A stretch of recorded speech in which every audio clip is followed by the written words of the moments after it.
Hey guys, this is Garrett with American Meridian. I had a friend reach out asking about the extraction tool for stockpiles and TBC, so do a quick video on using the auto extraction tool in TBC 2026.10. So brought my point cloud in. This is from our Matrice 400 with the L3.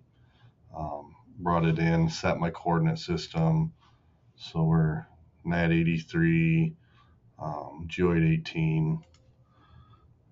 Zoom in down here. You can see these little stockpiles right here. And go to the point cloud tab, extract stockpile. So I'm going to tell it this is a small stockpile. Pick a point. I'm going to click right here on the side of it. And then I'm going to tell it to extract boundary.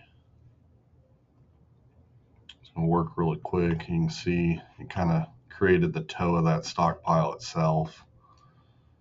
Then I'm going to tell it add. Okay, so stockpile 1, we could rename it if we needed to, and then we'll tell it calculate. When we do that, it's going to create the surface of the stockpile.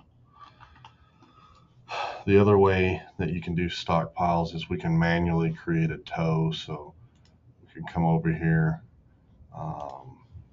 draw a line string, and just kind of click around, or if your field crews shot the toe while out in the field, and you process with an FXL, that works too. So I'll click around this one, we'll cut it off and say we want to auto close that. Okay, so we'll come back to our stockpile tool and select an existing boundary.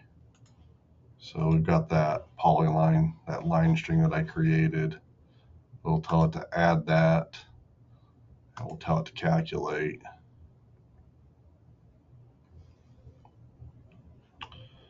And now for that small stockpile there, we have it shown, and we can then tell it create a report. And we can see, I didn't name that second stockpile, but we could have named it.